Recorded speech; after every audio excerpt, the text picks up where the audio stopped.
एक बार था एक लड़का शंकर नामक, जो अपनी माँ सबिता और बहन गुनिया के साथ थारेश्वर के गांव में रहता था। शंकर के पिताजी का देहांत उसके बचपन में ही हो चुका था। तब से शंकर की माँ ने ही घर के लिए पैसे कमाने की जिम्मेदारी उठाई। सबिता ने बहुत मेहनत की अपने बच्चों का पालन पोषण करने के लिए। पैसों की कमी की वजह से शंकर ने स्कूल छोड़ दिया और अपनी माँ के साथ काम करने लग गया, पर उन्होंने गुनिया की पढ़ाई को नहीं रोका। सबिता इमारतें बनाने वाले साइटों पर मजदूरी का काम करती थी। शंकर भी जो अपनी माँ के साथ काम पे जाने लगा, उसने देखा कि ये माहौल कुछ अलग और अनोखा था।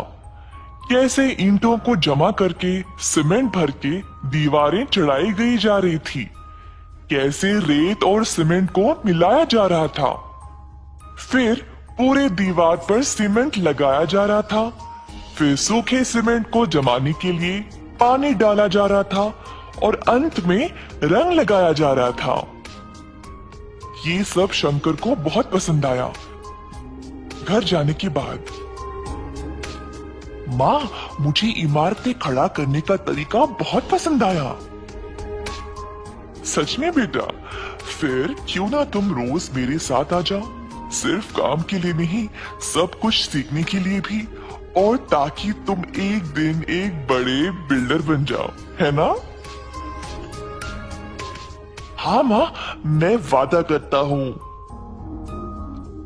उस दिन से शंकर हर एक काम को गौर से देखने लगा। उसने जल्दी सब कुछ सीख लिया। शंकर को इस काम में बहुत दिलचस्पी हो गई और इसी कारण वह अपना सारा काम जल्दी जल्दी खत्म कर देता था।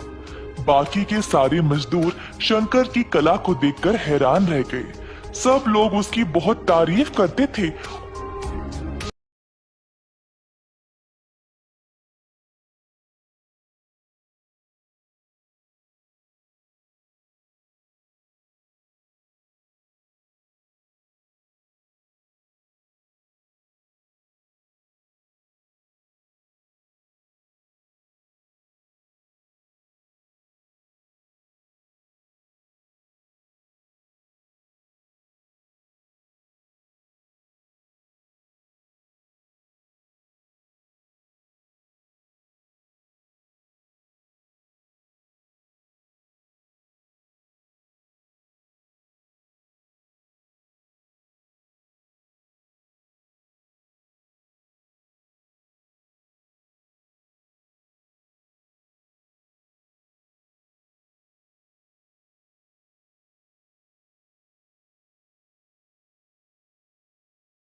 जरूर करूंगा, पर ऐसे काम करने के लिए तुम्हें कम से कम 10 बंदों की जरूरत है।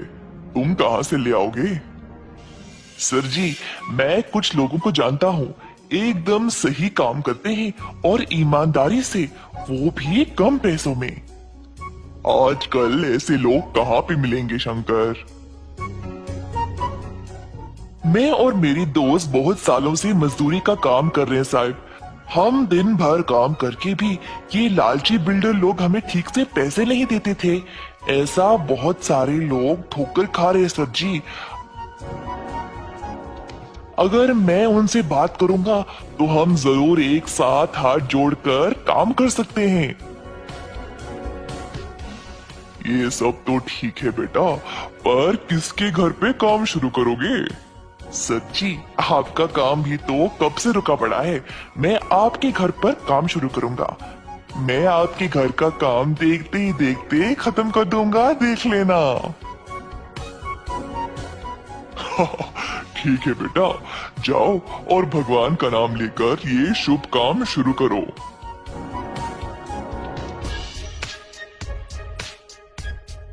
शंकर अपने मजदूर दोस्तों के पास गया और उनको इस काम के बारे में बताया। सारे दोस्त इस विचार से खुश थे और तुरंत शंकर ने उनको काम के लिए पैसे भी दे दिए। अगले दिन से सबको काम पे लगना था। अगले दिन शंकर के दोस्त आए अपना अपना सामान लेकर।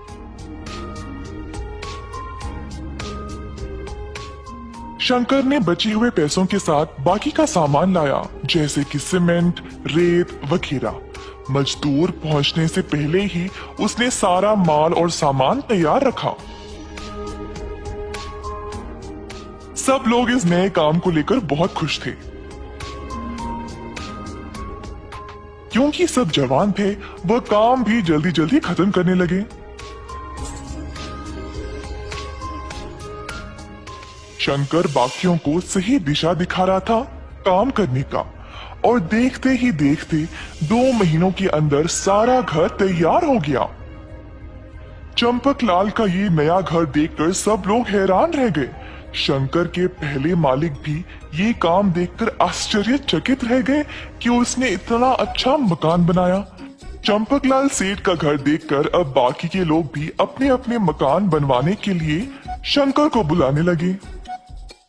शंकर बेटा, तुमने इतने कम समय में मेरा इतना अच्छा मकान बना दिया। वाकई में लाजवाब काम किया तुमने। सेठ साहब ने फिर शंकर को अपने काम के लिए अच्छा खासा पैसा भी दे दिया। पैसों के साथ उसने अपनी माँ की सेहत का ख्याल रखा और अपनी बहन को बेहतर स्कूल में डाला। उसने खुद के परिवार के लिए भी मकान बनवा लिया। 18 वर्ष के अंदर अंदर शंकर ने कई प्रकार के लोगों से काम कर लिया। उसने अपनी कला का इस्तेमाल किया मेहनत के साथ, जिसकी वजह से उसको प्रशंसा मिली। अंत में उसने अपने परिवार को सुखी भरा जीवन दिया। इस कहानी से हम ये सीखते हैं कि परिश्रम के बिना